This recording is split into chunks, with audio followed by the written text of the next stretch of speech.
జగన్ మావిగన్ దెబ్బకు CRDI master plan change. Social మీడియాలో viral అవుతున్న వీడియో ఇదే. ఈరోజు జగన్మోహన్ రెడ్డి ప్రతిపాదించిన మావిగన్ పేరు ఈరోజు రాష్ట్ర ప్రజలలో ఎంతగా చొచ్చుకెళ్ళింది అంటే, అమరావతి ప్రాంతం కన్నా మావిగన్ ప్రాంతమే చాలా గొప్పగా ఉంటుంది. జగన్మోహన్ రెడ్డి ప్రతిపాదించిన మావిగన్ చాలా బాగుంది కదా అని ప్రజలందరూ మాట్లాడుకుంటున్న తరుణంలో ప్రభుత్వం సిఆర్డిఐ మాస్టర్ ప్లాన్ చేంజ్ చేయటం కూడా జగన్మోహన్ రెడ్డి ప్రతిపాదించిన మావిగన్ దెబ్బకు ప్రభుత్వంలో ఎంత చలనం వచ్చింది అంటే, ఒక్కసారి ఈ వీడియో చూసిన తర్వాత మళ్ళీ దీనిపై మనం క్లుప్తంగా వివరించుకుందాం. క్యాపిటల్ రీజియన్ ఓవరాల్ గా దాన్ని సిఆర్డిఏ అని పెట్టారు. ఆ సిఆర్డిఏకి మావి గన్ అని చెప్పి ఆయన నోటు వచ్చిన పేరు ఆయన చెప్పాడు. ఇప్పుడు అంటున్నాడు విజయవాడ, గుంటూరు, మచిలీపట్నం అదే చేస్తున్నాం సిఆర్డిఏ. అసలు అమరావతి క్యాపిటల్ సిటీ అనేదండి 2014-19లో గవర్నర్ ముఖ్యమంత్రి గారు ఈ అసైన్మెంట్ మున్సిపల్ శాఖ సిఆర్డిఏకి ఇచ్చిన రోజు మాట చెప్పారు. ఆ రోజు డిజైన్ చేసినప్పుడు ఈ యొక్క 29 గ్రామాల్లో 217 చదరపు కిలోమీటర్లో అమరావతి క్యాపిటల్ సిటీని మనం లేఅవుట్ చేసినప్పుడు, సింగపూర్ రోడ్ దగ్గర లేఅవుట్ చేయించినప్పుడు 2014 నుంచి ఇవాళ 2026 8 ఏళ్ళు అయింది కదా. 8 ఏళ్లలో మాస్టర్ ప్లాన్ ఏది?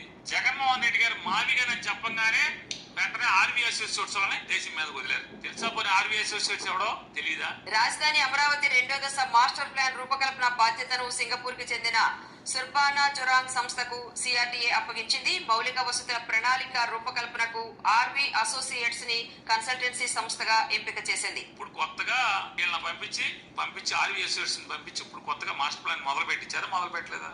భయం, మావిగన్ భయం మిమ్మల్ని పరిగెత్తిస్తుంది కదా. పార్ట్ ఆఫ్ నూజివీడి మండలం ఎందుకు వెళ్ళారు? పౌడి మొక్కల మండలం ఎందుకు వెళ్ళారు? RV associates. పెదపాతిపూడి మండలానికి ఎందుకు వెళ్ళారు? RV Associates. ఈ మండలాలన్నీ తిరిగి ఇప్పుడు మాస్టర్ ప్లాన్ తయారు చేస్తారంట. జగన్మోహన్ రెడ్డి గారు ఎప్పుడైతే మావిగన్ అని మొదలు పెట్టాడో ఇప్పుడు గుర్తుకొచ్చింది మీకు మొత్తం. సిఆర్డి అంటే అక్కడ దాకా ఉంది. నిన్న జగన్మోహన్ రెడ్డి గారు ఇది ఎత్తే వరకేమో ఓన్లీ మీ అమరావతి అంటే రాజధాని అంటే ఓన్లీ ఇక్కడే 29 ఊళ్ళే. ఆ రోజు డిజైన్ చేసినప్పుడు ఈ యొక్క 29 గ్రామాల్లో అమరావతి క్యాపిటల్ సిటీని మనం లేఅవుట్ చేసినప్పుడు, సింగపూర్ రోడ్ దగ్గర లేఅవుట్ చేయించినప్పుడు మావిగన్ భయం మిమ్మల్ని పరిగెత్తిస్తుంది కదా. చూసారుగా సోషల్ మీడియాలో వైరల్ అవుతున్న వీడియో. క్లియర్గా ప్రజలందరికీ కూడా ఇది అర్థం చేసుకోవాలి. అమరావతి రాజధాని అంటే 29 గ్రామాలలో 2014 నుండి 2019 వరకు Chandrababu Naidu master plan ready చేశాడు, కేవలం 29 గ్రామాలకి. ఇప్పుడు సిఆర్డిఐ ప్లాను జగన్మోహన్ రెడ్డి మావిగన్ అనే ప్రాంతాన్ని ప్రకటించిన తర్వాత సిఆర్డిఐ ప్లాన్ చేంజ్ చేస్తూ, మేం కూడా ఇది సిఆర్డిఐ కిందకే వస్తుంది, మేం చెప్పింది కూడా అదే కదా అని అంటున్నారు. ఎక్కడ చెప్పారు మీరు? ఎప్పుడు చెప్పారు మీరు? మచిలీపట్నం ప్రాంతాన్ని సిఆర్డిఐలో ఉందా? అసలు ఇంతకుముందు మీ మాస్టర్ ప్లాన్లో మచిలీపట్నం ఉందా? ఇప్పుడు నూజివీడులో కొన్ని గ్రామాలకు వెళ్ళారు, కొన్ని ప్రాంతాలకు వెళ్ళారని నాని గారు చెప్తున్నారుగా. ఇంతకుముందు ఈ ప్రాంతాలన్నీ కూడా అమరావతిలో ఉండేటివా? అమరావతిలో ఖాళీ బీడు భూముల్లోనే ఎందుకు సెక్రటరియేట్ కట్టాలి? ఎందుకు హైకోర్టులు కట్టాలి? ఎందుకు భవనాలు కట్టాలి?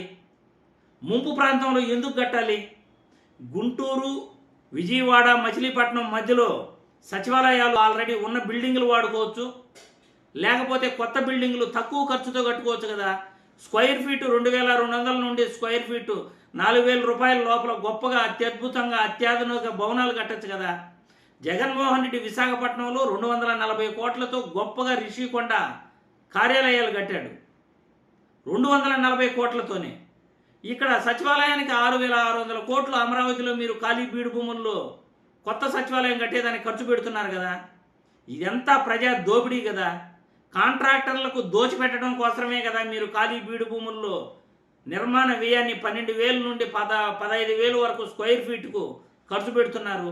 2 లక్షల కోట్లు అప్పులు ఎందుకు తీస్తున్నారు మీరు? ఇదంతా దోపిడీనే కదా. కాంట్రాక్టర్లకు దోచిపెడుతూ మీరు దోచుకోవడానికే కదా. ఇప్పుడు జగన్మోహన్ రెడ్డి ప్రతిపాదించిన ప్రాంతంలో మీరు అంత పెట్టుబడులు పెట్టాల్సిన అవసరం లేదు కదా. అసలు కొత్త బిల్డింగులు కూడా అవసరం లేదు కదా. ఔటర్ రింగ్ రోడ్డు, ఫ్లైఓవర్లతో ఈ యొక్క మచిలీపట్నం, విజయవాడ, గుంటూరు ప్రాంతాన్ని కనెక్టివిటీ ఇస్తే సరిపోతుంది. ఈ ఔటర్ రింగ్ రోడ్డుకి, ఫ్లైఓవర్లకి మీరు ఖర్చు పెట్టుకోవచ్చు. ఆల్రెడీ ఉన్న భవనాలు ఉన్నాయి, సచివాలయాలకు కానీ అద్దె భవనాలు తీసుకోవచ్చు, లేకపోతే సొంత భవనాలు కట్టాలన్నా కానీ ఈ తీర ప్రాంతానికి దగ్గరలో గొప్పగా సచివాలయం కడితే పర్యాటక ప్రాంతం అవుతుంది.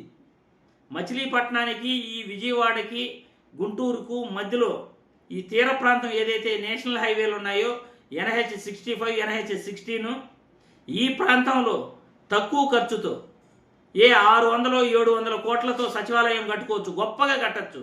మీ వల్ల కాకపోతే జగన్మోహన్ రెడ్డికి అప్పగించండి, తక్కువ ఖర్చుతో గొప్ప సచివాలయాన్ని కట్టి చూపిస్తాడు ఆయన. 6,600 కోట్లు, 3,000 కోట్లు, 4,000 కోట్లతో భవనాలు కట్టడం అవసరమా? ఎవడబ్బ సొమ్ము ఇదంతా? జగన్మోహన్ రెడ్డి మావిగన్ దెబ్బకు మీరు CRDA ప్లాన్ ఎలా అయితే చేంజ్ చేశారో, పెట్టే దుబారా ఖర్చుని, తీసుకుంటున్న అప్పులని ముందుగా అవి క్యాన్సిల్ చేసి ఈ రకంగా తక్కువ ఖర్చుతో రాజధాని నిర్మాణం చేయండి అని ఈ వీడియో ద్వారా నేను ఈ ప్రభుత్వాన్ని ప్రశ్నిస్తున్నాను, రిక్వెస్ట్ చేస్తున్నాను, ప్రతిపాదిస్తున్నాను కూడా.